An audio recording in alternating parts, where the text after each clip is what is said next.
Even though it had only been in the sky for a handful of hours, the sun was nearing the end of its descent, creating a crimson backdrop across the icy expanse in front of them. There was a set of boulders that would provide some protection from the wind, varying sizes and covered with a fine dusting of snow that must have settled on them earlier in the day when a few flurries had made their way through the area. It was the best place they could hope to find within the hour or so the sun would take to disappear, so they settled in, some leaning against the boulders, and the warlock, who was actually holding up against the cold fairly well, started a fire in the center of their small circle. Night fell, and just before the first member of the party began to drift off, there was a loud croak from the smallest boulder. It turned toward them, ice blue eyes reflecting in the firelight as they appeared from its gray skin, and 4 legs extended from the body of the creature. More croaks echoed around the group. Were they talking? Here we go. And it was recorded.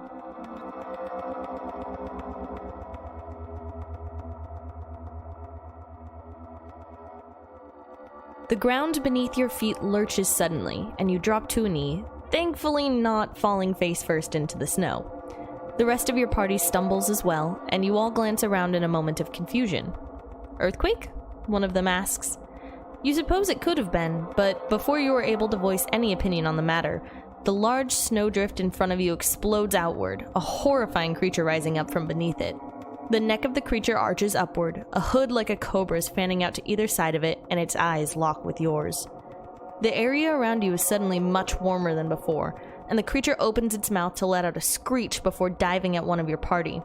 Its initial attack misses, and someone surges forward with their sword as soon as they notice an opening. But when they slash at its chitinous shell, barely scraping the creature, your companion roars in pain, the metal of her sword glowing red hot and the close of her right arm smoking. Maybe close quarters is not the way to go with this one.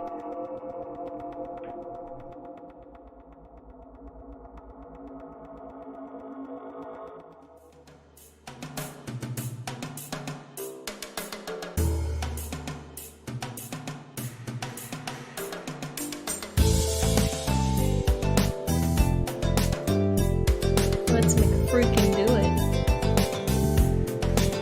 Welcome to Dungeon Diving, episode 5. Wow, we've actually made a good few. Yeah, it's been a little over a month now. Oh my gosh.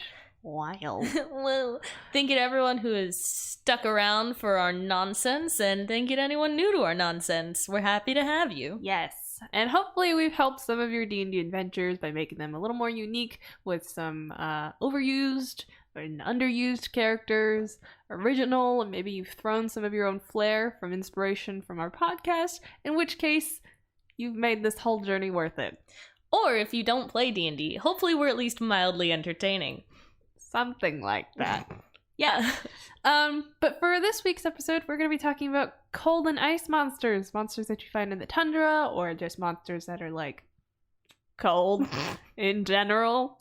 Thanks for that. Yes. But we've got a pretty good list, though it's kind of the same situation as Sand Week, where like when we searched up monsters, there was like nothing that was there that wasn't like a Yeti. Or there's a small handful of monsters that are specifically designed to be in snow or tundra settings, and so we're gonna give you some ideas later on in this episode for that to solve that problem. But as usual, for now, what we're going to talk about are some of the more common monsters that may be used in this kind of setting, or just monsters that we found that weren't, normal, quote unquote, like a Yeti. Yeah, so the first one we're going to talk about is methods. Go back to episode 1 if you want to hear about that one. But no, we're not talking about methods. Actually, my personal favorite monster of all time is the Remoraz, and it is very much designed to be sort of a snow monster. It's a terrifying centipede creature that is huge and blue and red and eats people. I like. Yeah. It's a lot of fun. The reason is my favorite. I had a character in a campaign, and we found Remoraz eggs, and she tried to raise them. Oh no! It went about as well as could be expected. But anyways. So well is what you're telling me. Yeah, no, I did ride one of them into battle, and that's all that mattered to me. Wow, that's pretty cool. Yeah. Okay. I mean, like, so the reason that idea came to mind was basically one of the things in the little lore that's provided about Remorazes is that I think frost giants raise them as steeds and ride them into battle. And my character, being the person that she was like, if they can do that, why can't I do that? How big are these? Huge. Like in the book, they're described as huge monstrosity. Wow. Yes. But we found them as babies, so they were like... So you rode one and it was like a child. Yeah. That's... I'm gonna call OSHA on you. Okay, it was like... it was like a large, fiery dog that wanted to eat me. Do you think that the D&D world has an OSHA? That's like, look, adventure, there's only some things that you can do that are in the realm of law that we, D&D OSHA, will let you do. You know, I think probably each country has its own setup, depending on the world you're in. But that's something I'd like to see more is... D&D OSHA? The equivalent of like an oversight committee that's like, no, you can't do that. You can't just fuck the dragon. The last time we had that happen, a donkey-dragon hybrid came out.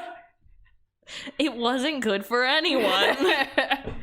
I would love to see that in a campaign.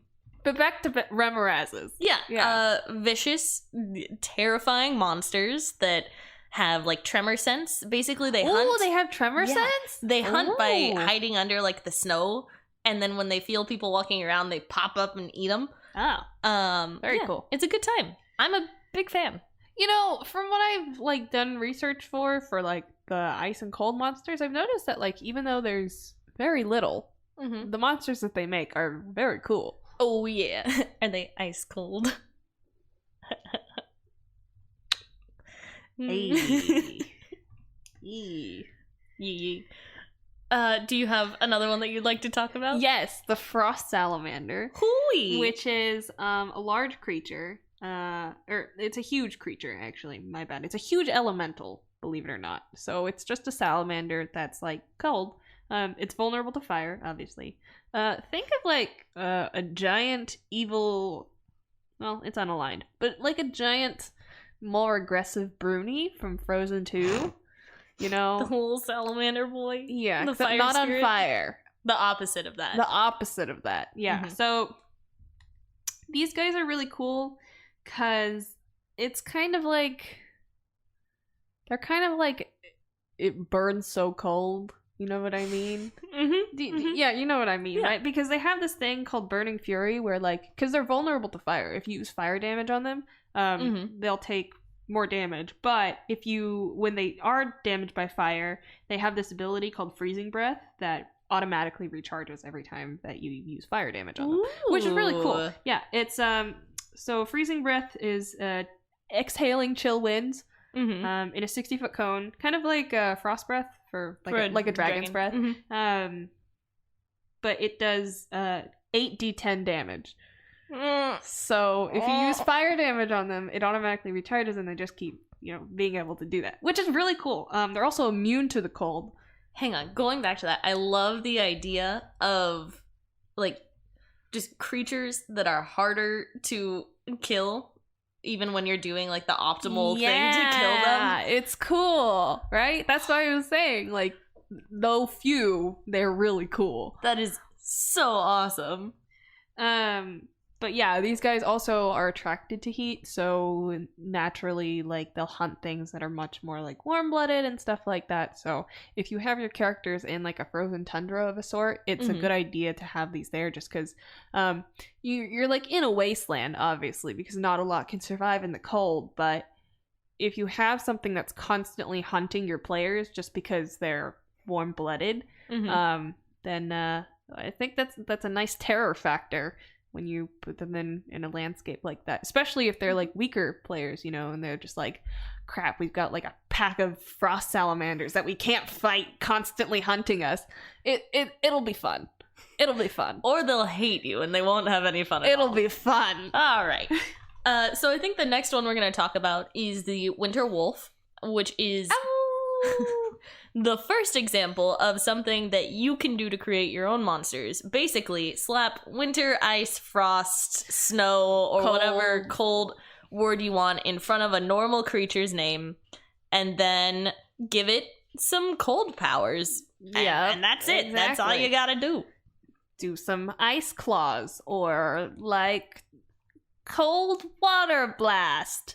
If it's got take penguins and throw them in the campaign. If you really want penguins, but you also need them to be murderous raving lunatics. I have an idea for this, but we'll get to it later in like the later segment.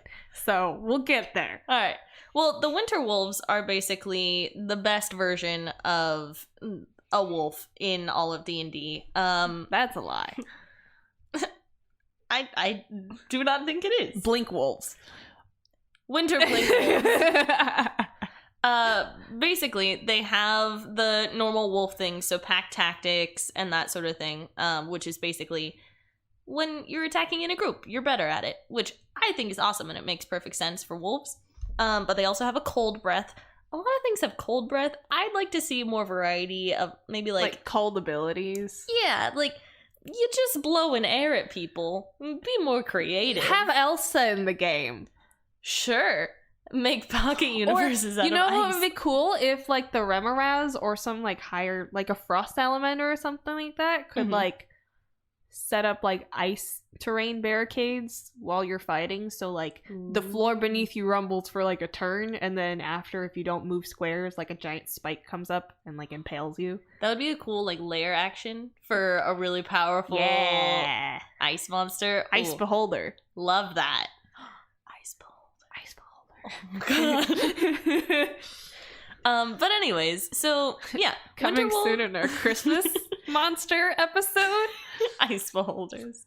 Anyway, sorry. Yes, but yeah. So if you want to throw more creatures into the terrain and you want them to be magic and stuff, just give normal creatures some cold abilities. Take cues from the winter wolf and run with it. You can also have them do like damage with their normal, like if a winter wolf has like a bite ability, you can make it do ice damage, which would be cool. Yeah, I was something simple like that, like claws. If it slashes and that sort of thing, it can do cold damage. You can have them have like an after effect too of like frostbite. Ooh. So if you don't like pass a Constitution check, your flesh slowly starts to like freeze up and turn black. I would love to make a player lose an arm. It would be fun. It would be terrible, but it would be entertaining to see them deal with it. And then they can sew a new one back on. Yikes. That's how that works. I'm not sure that it is.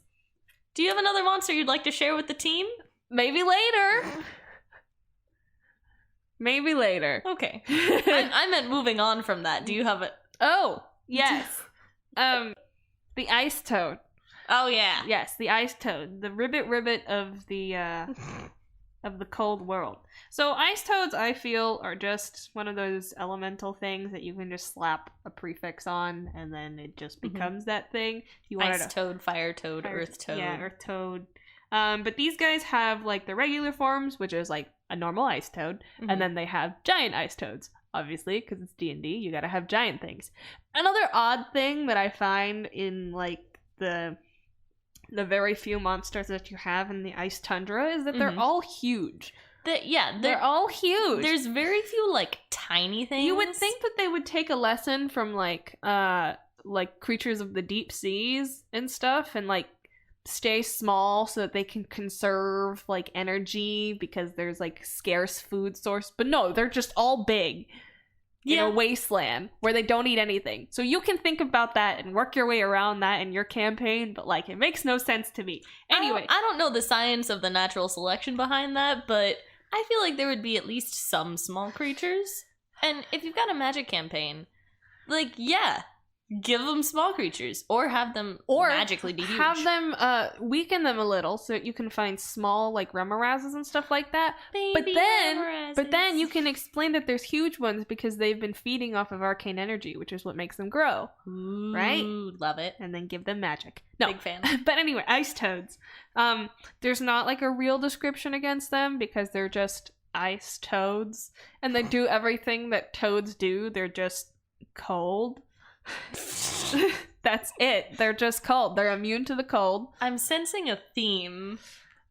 Exactly. That's why we've completely thrown away our selling segment and we're adding a make your own monster segment where we're gonna give you the tools to make your own monsters. But we're gonna get there. Let me finish ice toads. All right, I'm sorry. Please continue. I know we're excited, but please. But these guys have an aura so that they release like colder air. So like in our intros, there's like a party that found some boulders and they laid by them and it started to feel colder. It's because the toads released like a colder aura, and that's just kind of how it goes. I don't think ice toads have like a stone or boulder form that they can take on typically. But they should. I just like the idea of it. But I feel like just naturally they would blend into the landscape because they're toads. You know, if not, let them do that. Yeah. You know? Yeah. But other than that, that's pretty much it for the ice toad. Other than the fact that like giant ones can swallow you. Oh, remorazes can swallow you too. I forgot about that. Oh, everything can swallow you here. When it's except huge, for wolves. it can swallow you. Those dang wolves. Just have giant ice wolves. That's what I'm saying. But yeah. So, is there any other monsters you want to add to this? Well, I think the last one that we sort of wanted to touch on, because it wouldn't be an ice or winter episode without them, is like the Yeti ice troll sort of thing. Y'all all know what Yetis are. Yeah, if you want to look at the stats, you can. They exist. I think they're Yetis. You could play them like from Star Wars with the guy in the cave and like you hang him up. You capture a player through a trap and then you hang up the player and your other party has to go find. Like if you have a player who's like, hey, like finals are here, I can't play for the next like 2 weeks, blah blah blah. You can be like, all right, I'm gonna string up your character and almost eat him. How about that? Tasty. Yes. Another thing you could do is take a cue from that Rudolph the Red-Nosed Reindeer children's like claymation movie and just have the abominable snowman have a toothache. And then once it's gone, everything's solved and it's just a big friendly boy. You could do that. It could be why. I mean, Yetis are fairly strong, I believe. Mm-hmm. But you can have it so it's like an ancient Yeti who can control like blizzards and stuff. So then there's been like a never-ending blizzard in your land and you're like, I don't understand. But then you find the Yeti and the Yeti's just like, oh, I have a toothache. And then you have to help him and then you cure the land of its everlasting blizzard and that's it. That's the winter episode. There you go. Problem solved. Bye. So, like we said, we're not going to do exactly the selling portion that we were doing previously. That'll come back in a later episode, probably.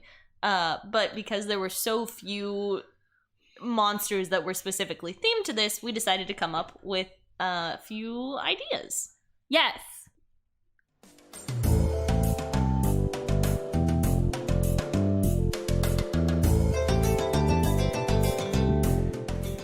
Okay, so we've come up with a couple of ideas that you could put into your campaign if it's ice themed or cold themed or anything like that, on like an icy tundra or whatever. You know what I mean? As long as there's snow, you can do any of these. Except for my first one, so that's why it's first. So oftentimes if you have your campaign on like the Arctic tundra kind of landscape, a lot of the time the Arctic tundra is just one giant glacier, correct? For the most part. So if you have like your characters on this giant glacier, what you can do is you can work with the fact that there's like a quote unquote ocean underneath them. And ocean life underneath has to feed somehow as well, you know what I mean?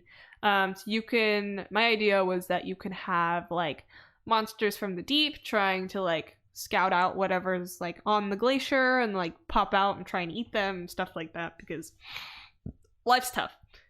But another thing that you could add to make the terrain a lot more interesting is if there's like an overgrowth of coral underneath the ocean, just because they feed off of everything. They could be like the top apex predator, you know what I mean? And they could like be overgrowing onto the land, and then because it's coral, they can like eat you, you know what I mean? Vicious person eating coral. Yeah, so you can have like terrain that's a little more difficult, or they have to find a way to navigate through man-eating coral.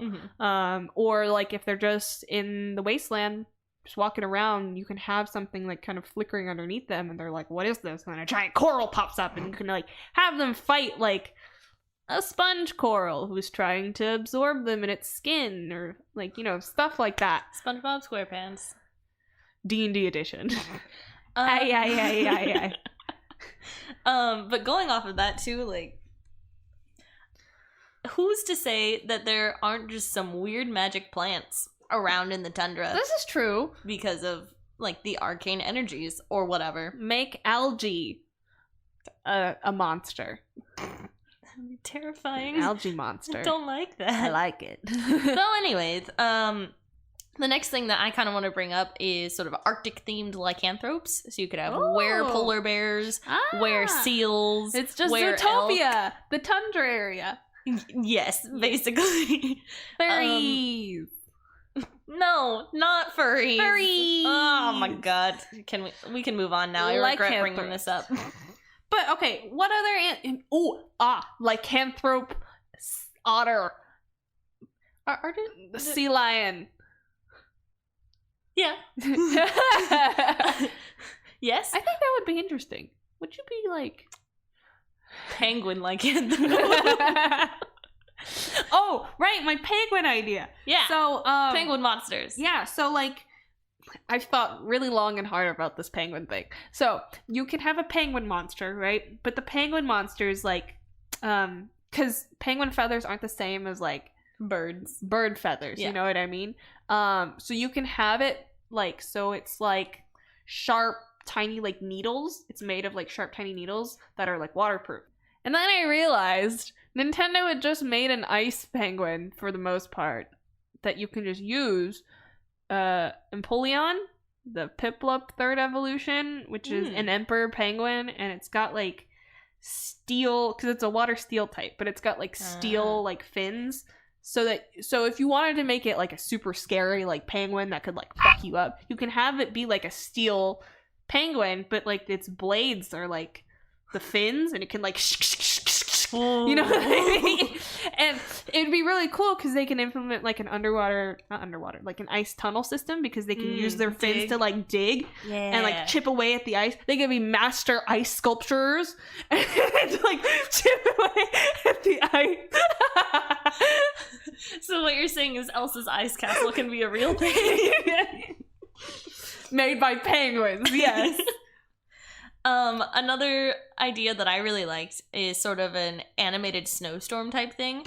We talked about like a Yeti making a blizzard and all that, but I just like the idea of a snowstorm that is an entity in and of itself, like has its own, maybe not super advanced thought process, but exists and has a purpose and is alive, you know, in a magical way. You could really mess with players like that. You could. I mean, you can have like a snowstorm blow in while they're sleeping, and it could be like a what's it called? Like a live snowstorm, basically. Yeah. And while they're sleeping, you can have it do like damage to them if they're not prepared enough for it. Or have things like just go missing from their packs and stuff like that, because the snowstorm is just like stealing stuff off of them. A trickster snowstorm. Yeah, it would be a lot of fun. They could also like just you could sort of play off the idea of like elementals basically and have it be like a snow elemental, more or less. Yeah. I think it'd be really cool, like kind of like the frost salamander where it burns so cold, but like having like a fire ice elemental, which I know is like contradictory and like it's a paradox of a thing, but that's magic. Kind of like the point, you know what I mean? Yeah. Like it's immune to fire damage because it's fire, but it does cold damage because it burns so cold. It's icy hot. Yes. But this other idea that I had that actually came from the frost salamanders is like, kind of like reverse reptiles, basically. Mhm. So if you have reptiles that like, normal reptiles, they gain energy from the sun and they conserve it by, sunbathing. Mhm. But if you have reptiles that are like from like a colder area, it doesn't have to be like the tundra or anything. You could have them from like a colder area so that during the summer they're weaker. But during the winter they're at their strongest because they manifest power through the cold. You know what I mean? And they can hide like under piles of snow, or they can like hide in like ice caps and stuff like that and break through and like capture their prey that way. That way they can like continue to conserve their energy. But, I think that would also be really cool. Just take like dinosaur stats and just put them in the tundra. Yeah. Like we said, just slap some cold abilities onto pre-existing monsters. You're good. Another fun one, I have always really liked the idea of like a phoenix and that sort of thing. And so I was talking about like, oh, wouldn't it be so cool if there was like an ice sort of styled, bird thing? And then Grace was like, do you just mean Articuno from Pokemon? That is what I said, and it is what it is. And that is what yeah, exactly. It is what it is. But it doesn't mean it's not a good idea. It'd be cool if you had like, and maybe not like Articuno, obviously, because Articuno's got like feathers and stuff. If the bird was made of like ice crystals, that'd be really cool. And if it flew over you guys and was like dropping crystals because you were like trespassing on its territory, yeah, I could see some of its powers being like ice shards, basically. And when it dies, just turns into powder snow. Oh, and you get a little baby and then you get a from little the baby snow ice powder. chick. Yeah. Oh, it'd be really cute. So anyways, that's an option. But these are all like things that are based off of other things that we've made. Obviously, if you wanted to, you could always just make your own monsters, which I have made a combination of things and stuffs to make a monster, and that's how you make monsters. You just combine things and stuffs. So I was thinking of snowshoes, right? Now if you connect the snowshoes to like an arm, basically like a human arm, but the fingers are like snowshoes, and then on that human arm you put like a potato of some sort, like a potato looking thing, and then it's got like two like of those antenna eyeballs, and the eyeballs, right, are like pinpoint pupils because the snow is like really bright and you don't want to get blind, right? But these monsters have adapted to this. This is how my brain works. We've talked about this monster before. You did not explain it like this. No, but it's scary because it can run on top of the ice while the players are on difficult terrain, right? Because it's got snowshoe fingers for feet. And it'll just like scurry along the top looking for things. You can make its mouth however you want. See, this is like your creation. You can just make this monster however you want. I'm giving you the building blocks to your imagination. That's what matters here. Thank you for that, Grace. You're welcome. I think something else we talked about, and this is my personal favorite thing that we sort of discussed. So one of the things that people are thinking about with climate change is that when the ice melts, it might release like bacteria or pathogens or something, and so we might be dealing with some diseases that have been not in the world for a while but are suddenly back. Yes. Which sounds terrifying and horrible, but is also a potentially cool, like, idea in game. So I'm thinking, like, they're fighting some sort of ice monster or whatever, and if they...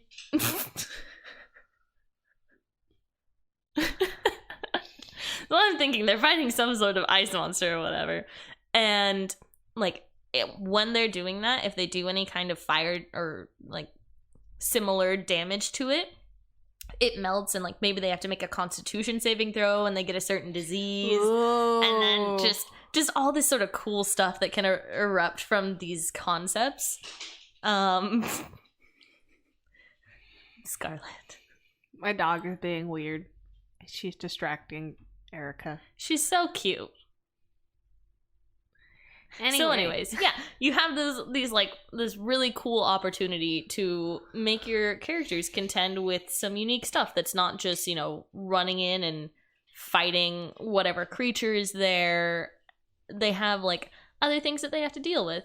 And maybe you're like, oh, well, this disease hasn't been here for a while, so greater restoration's not gonna work. You know, I don't know. Do what you want. That would be cool.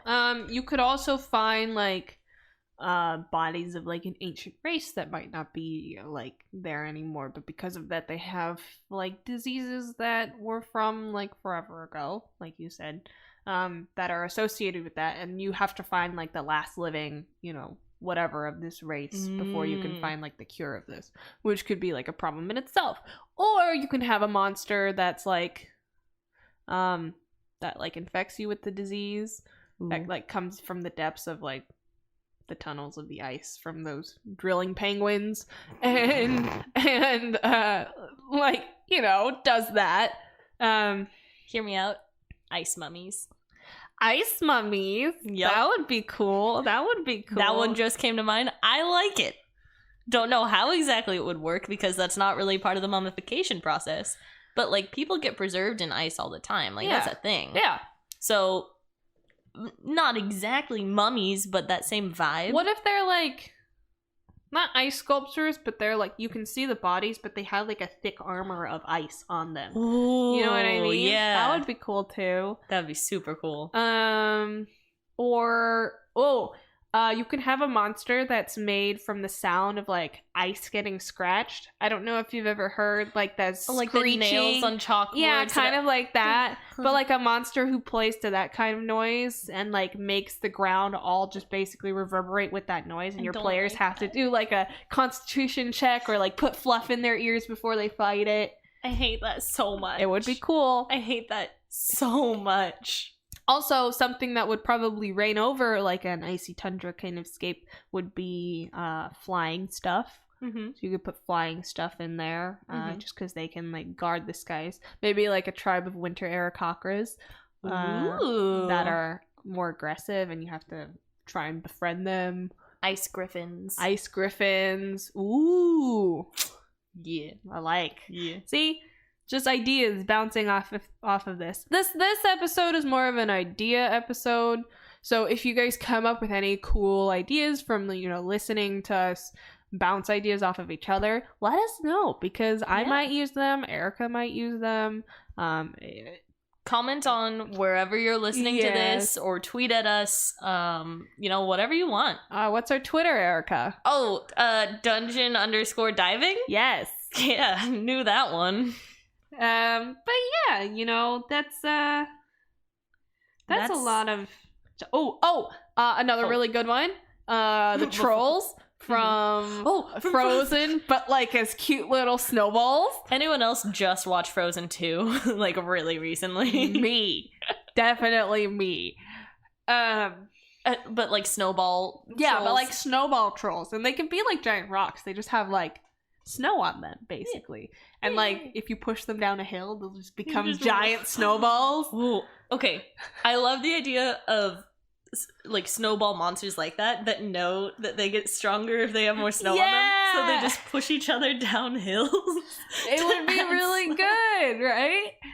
Oh, that would be hilarious. You could also have them like be something. I don't know what purpose they would have in your campaign, but they could guard something up at the top of a hill, and they could be like chucking snowballs at your players while they're trying to like climb up a hill or something. They do the thing where they put a rock at the center of the snowball, so it really hurts. Yeah. There's in Overwatch, May has a voice line where she goes, "I put a rock in this one," and it's kind of like that vibe. May is terrifying. Well. It's fine. Everything's fine. Don't worry about it. Yeah. Oh, you could have a Wolverine kind of monster. I was wondering when you were gonna get to that one. Yeah. So I don't know if anybody here in our listenings knows exactly how aggressive Wolverines are. People say that they use them for just display, but Wolverines have been known to fight off like bears and cougars and things that are like 3 times their size, just because they're scary.